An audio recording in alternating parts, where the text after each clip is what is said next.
दो तीन आदमी से। कैसे कैसे? हाँ, तो देख तो जब वहाँ पर हम लोग पहुँचे तो बहुत सुंदर मैंने नज़ारा था। इतना अच्छा सुंदर नज़ारा था कि क्या कहना। हर जगह फूल माला से सजा हुआ था। ना जाने कितना करोड़ों रुपया के फूल से सजाया गया था। हाँ, हर जगह गली मोहल्ला घर हर जगह सजा हुआ था। हर जगह ढोलक नगाड़ा बज रहा था। हर जगह सांस्कृतिक कार्यक्रम चल रहा था। हर जगह, हर रोड पर, हर जगह, हर मोड़ पर, हर जगह भगवान राम का। और जितना भी रोड था, हर रोड पर वहाँ पर रामायण का हर एक चौपाई, कहीं यहाँ पर ये चीज़ तो वहाँ पर ये चीज़, हर एक चौपाई लिखा हुआ था। और पूरा लग रहा था, ऐसा लग रहा था कि पूरा रामायण ही चल रहा है। और माइक बाजा पर भी वही चीज़ बज रहा था, वही चीज़ चल रहा था। पूरा एकदम राममय हो गया और देखते बनता था। उसी देखने के लिए हम लोग ना जाने 50 किलोमीटर पैदल चले और वास्तविक में भगवान से दर्शन हो गया। तो ये चीज़ बताते हैं आपको। आज बताने जा रहा है आपको कि बोले श्याम रामचंद्र भगवान की जय। रामायण में एक चौपाई है, तुलसीदास जी के द्वारा लिखा हुआ है कि होई है वही जो राम रचि राखा, और को करी तर्क बढ़ाए शाखा। भगवान भोलेनाथ माता पार्वती को जब समझा रहे थे तो उस समय कह रहे थे माता पार्वती को कि होई वही जो राम रचि राखा, को करी तर्क बढ़ाए शाखा। अस कहीं लगे जपन हरिनामा, और गई सती जहाँ प्रभु सुख धामा। प्रभु के बारे में भगवान भोलेनाथ बता रहे थे माता पार्वती को, माता सती को, कि जो धरती पर जो विचर रहे हैं राम लक्ष्मण, वही साक्षात में पर ब्रह्म माँ विष्णु का अवतार हैं। वही भगवान है, हम मेरा वही पूजनीय है, मैं उन्हीं को ध्यान करता हूँ। लेकिन माता पार्वती समझ नहीं रही थी और उन्होंने कुछ नहीं समझ रही थी। उन्होंने बार बार भोलेनाथ को निवेदन कर रही थी और बार बार इस तरह से प्रार्थना कर रही थी कि आप जो कह रहे हैं वो सत्य नहीं है, गलत है। लोग कहते हैं कि 4 वो राम हैं, एक राम नहीं है। एक राम दशरथ के पुत्रा, एक राम घट घट के बासी, एक राम जगत न्यारा, एक राम जगही से प्यारा। 4 वो राम है, लेकिन आप कह रहे हैं कि जो धरती पर विचर रहे हैं राम, वही राम है। ये कैसे हो सकता है? मनुष्य रूप में कभी भगवान हो सकते हैं? नहीं हो सकते। उनको ऐसा विचार प्रकट हो रहा था। लेकिन वही जो राम रखी राखा, तब वही भोलेनाथ कहें कि वही होगा, वही जो राम रचि राखा। जो राम ने रच रखा है वो वही होगा। हम लोग लाख प्रयास करें, लाख कुछ करें, कर्म तो करना ही है, लेकिन होगा वही जो राम ने रच रखा है। उसी का यहाँ पर सत्य करता है कि लाख समझाने के बावजूद भी माता सती नहीं मानी और उन्होंने भगवान को परीक्षा लेने के लिए यहाँ कहीं है कि गई सती जहाँ प्रभु सुख धामा। सती वहाँ पर चली गई जहाँ प्रभु का सुख धाम था और भगवान से परीक्षा लेने के चली गई। और परीक्षा लेने के लिए होगा है, इतना ही नहीं, माता सीता का ही रूप धारण कर ली। उस समय तो माता सीता के खोज में भटक रहे थे राम लक्ष्मण दोनों वन में। उसी समय जब वहाँ पर जैसी पहुँची, जैसी वहाँ पर भगवान राम पहचान गए कि तो माता सती हैं, भोलेनाथ को पत्नी हैं। उन्होंने साक्षात तुरंत प्रणाम की, माते आप जंगल में, घोर जंगल में आप कहाँ पे रहते हैं? उनको माता सती को आश्चर्य हुआ कि ये मनुष्य रूप है और मैं कहाँ सीता का रूप धरी हुई हूँ। माता सीता सती को पूरा गलानी हुई कि तो साक्षात भगवान है। हर जगह उनका ही रूप दिखाई पड़ रहा है। मैंने भोलेनाथ को बात नहीं माना, ये तो बहुत भारी गलती कर दी। लेकिन उन्होंने लज्जा से वहाँ से निकल गए और भगवान भोलेनाथ के नजदीक पहुँचे। भगवान भोलेनाथ से भी झूठ बोली माता सती कि नहीं वो नहीं हमको पहचान पाए, उनसे कुछ भी बात विचार नहीं हुआ।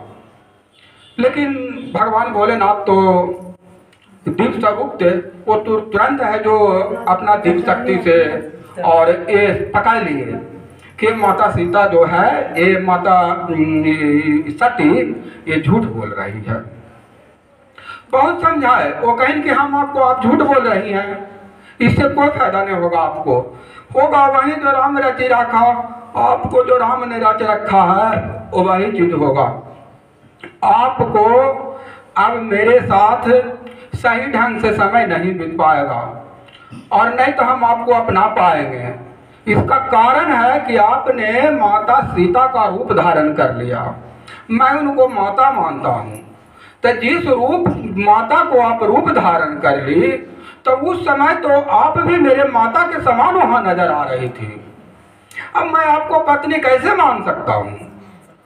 भगवान भोलेनाथ का इस तरह से अनुरोध है, इस तरह से देख करके माता सती जो है अधम रह गई। अब उन्होंने भगवान से विनती करना शुरू कर दी, लेकिन फिर भी नहीं मानी, इतना तक के नहीं मानी। देखिए, होगा वही जो राम रचि रखा, जो होना रहता है वही होता है, और उसी पर भगवान भोलेनाथ ही कहे हैं और तुलसीदास जी ने चौपाई को लिखे हैं। उतना ही नहीं मानी, जब दक्ष प्रजापति के यहाँ जग हो रहा था, तब उस समय माता सती वहां जाने के लिए व्याकुल हो गई कि अगर पिता के घर जाने में कोई हर्ज नहीं है, लेकिन नहीं, एक पत्नी को, एक बच्ची को, एक स्त्री को, एक लड़की को अगर शादी हो जाती है और उसके बाद अगर पिता के घर से बुलावा नहीं आता है तो उस समय पिता के घर नहीं जाना चाहिए। लेकिन लड़का के ठीक उससे उल्टा है, जो पुरुष के लिए ठीक उससे उल्टा है। पुरुष का जो है कि अगर पिताजी के यहाँ कार्यक्रम है, बहन के यहाँ कार्यक्रम है, भाई के यहाँ कार्यक्रम है, तो बिना न्योते भी वहां जाना चाहिए। लेकिन महिला को नहीं, औरत को नहीं, वो बिन न्योते वहां पर जब जाने के लिए व्याकुल हो गई, तब उस समय से भोलेनाथ कहें कि बिन न्योते न चाहिए भवानी और न मिले तो तोरा पीढ़ा पानी। बिन न्योते नहीं जाइए और नहीं तो आपको पीढ़ा पानी नहीं मिलेगा, तो उस समय आपको इंसल्टी बेइज्जती होगा, उस समय आप क्या कीजिएगा? लेकिन होगा वही जो राम रचि रखा। अब तो पहला ही भोलेनाथ भी अब त्याग दिए हैं, उधर से माता पिता भी त्याग दिए हैं। अब इनको तो इस जन्म में अब कोई सुख मिलने वाला नहीं है, इसलिए इन्होंने खुद गलती की। भगवान भोलेनाथ के बार बार समझाने के बावजूद भी वहां पर माता सीता का रूप धारण करके चली गई, और यहाँ पर भी पिताजी के दक्ष प्रजापति के कार्यक्रम में जाने के लिए व्याकुल है। अब तो उनको मृत्यु पहला ही से मृत्यु निश्चित हो गया। अब उस कारण उन्होंने वहां पर चल ही गई, और जब वहां पर गई तो वहां किसी ने न भाई बोल रहा था न माता बोल रही। जब माता पिता सही से नहीं बात कर रही है माता सती से, तो और कौन बात करेगा? अब इस कारण उन्होंने सती हो गई, तुरंत अग्नि प्रकट करके सती हो गई। तो ऐसा ही चित्रितकार करता है कि क्या किया जाए, हम लोग लाख प्रयत्न करें, लेकिन होगा वही जो राम रचि रखा। और को करी तर्क बढ़ाए शाखा, हम लोग के तर्क बढ़ाने से कोई फायदा होने वाला नहीं है कि ये राम वो राम, ये है वो है ये है। हम लोग के सिर्फ कर्म करना है। गीता में भी वही कहा गया है कि कर्मण्यवादी का रास्ते माँ फले सुकदाचना, एक्शन इज द ड्यूटी और रिवार्ड इज द नो कर्तन। मैंने कर्म करना हम लोग का कर्तव्य है, लेकिन फल का चिंता करना व्यर्थ है। ऊपर वाले राम जाने, जो होगा जो राम जाने। सीधे कहिए कि भाई इसमें आप चना लगा रहे हैं तो पैदा होगा कि नहीं, कोई अगर पूछ लिए कि ये फलेगा कि नहीं, राम जाने। मैंने देखा में था वो फल, मैंने लगा दिया पौधा, बाकी तो राम जाने, जो करता होगा वो होगा। वही चीज को चरितार्थ करने के लिए तुलसीदास के साथ भी ऐसा घटना घटा, जो कि पूरा रामायण लिखे हैं। अगर राम की कृपा नहीं होती तो रामायण तुलसीदास नहीं लिख पाते। उन्होंने अपना पत्नी से बहुत प्रेम करते थे, इतना प्रेम करते थे कि उनको एक क्षण के लिए अपना घर से जाने के लिए नहीं देते थे। लेकिन खुदा ने कहा तो नैहर चली गई और तुलसीदास भी वहाँ पहुँच गए कि नहीं, हम अपना पत्नी को कैसे, मेरे साथ है, मेरा प्राण से भी प्यारा है, मैं उनको अकेले कैसे छोड़ सकता हूँ। उन्होंने चले गए, लेकिन पत्नी से दुत्कार मिला उनको कि जितना प्रेम हमसे है उतना प्रेम अगर भगवान राम से होता तो आपका जीवन सुधर जाता। अब इसी को पत्नी के कहने पर उनको सदमा लगा और उन्होंने तुरंत प्रयागराज को चले गए और वहां पर बैठ के भगवान राम का जाप करने लगे। फिर अंत में उनको क्या है जो हनुमान जी मिले। जब हनुमान जी मिले तो उनको रास्ता बताए किस तरह से चित्रकूट के घाट पर आप बैठ करके भगवान भोलेनाथ को जल अर्पित कीजिए और भगवान भोलेनाथ को रोज पूजा कीजिए। वो भगवान भोलेनाथ ही मार्ग प्राप्त करेंगे आपको राम से मिलाने में। भगवान गुरु भोलेनाथ को आज भी हम लोग गुरु मानते हैं। अब भगवान भोलेनाथ को गुरु मानिए, माता जी बहन जी मत सोइए, जागिए। गुरु मान करके उन्होंने पूजा करना शुरू कर दी। एक बार उसी पूजा करने के दरमियान वहां पर भगवान राम आ भी गए, लेकिन तुलसीदास जी नहीं पहचान पाए कि वही भगवान है। हम लोग भी ऐसा कभी कभी संकट में पड़ जाते हैं कि जब भगवान राम को समक्ष कोई आपके दरवाजा पर ऐसा व्यक्ति आ जाएंगे, कोई चाहे अतिथि हो चाहे कोई भी अतिथि किसी कारण से नहीं कर पाते हैं, लेकिन नहीं, जितना संभव हो अति मुश्किल है। इसलिए वहां पर तुलसीदास भी नहीं पहुंच पाए, नहीं पकड़ पाए भगवान राम को। दूसरे दिन फिर टाइम दिए भोलेनाथ हनुमान जी बजरंगबली कि आज फिर आएंगे, आप भगवान भोलेनाथ को पूजा कीजिए, चंदन लगाइए। भगवान राम वहाँ पर राम लक्ष्मण साथ आ गए और आ करके और इनको मुनि के भेष में थे, वहाँ पर तुलसीदास जी को चंदन लगाना शुरू किए। फिर भी नहीं पहचान रहे हैं। तब वहाँ से कहते हैं, पेड़ के बगल में बैठल थे हनुमान जी, तब कहते हैं कि चित्रकूट के घाट पे भये संतन की भीड़ और तुलसीदास चंदन घिसाए तिलक देत रघुवीर। अब इतना सुने तब तुलसी जी के दिमाग खाना, क्या भगवान है, ये तो भाई साक्षात है जो भगवान है। तब वही उनको चरण पकड़ लेके कृपा कीजिए, तब वही आशीर्वाद दिए कि तुम्हारा इच्छा पूर्ण होगा। उनके कृपा से वही दो राम रखी राखा और को कह तर्क बढ़ाए शाखा। उनके राम के कृपा से ही वहाँ पर उनको भगवान दर्शन दिए और रामायण लिखने के लिए आग्रह किए। आज देखिए रामायण लिखते भोलेनाथ का आशीर्वाद भी, पार्वती जी का आशीर्वाद भी साथ मिला। आज उनका नाम जस में फैल गया। नहीं तो कैसे एक साधारण मनुष्य हो करके और कैसे इस तरह से तुलसीदास बन पाते। उसी तरह से जो राम ने रच रखा है वो चीज होगा ही। हम लोग के भी साथ ऐसा घटना घटते रहता है।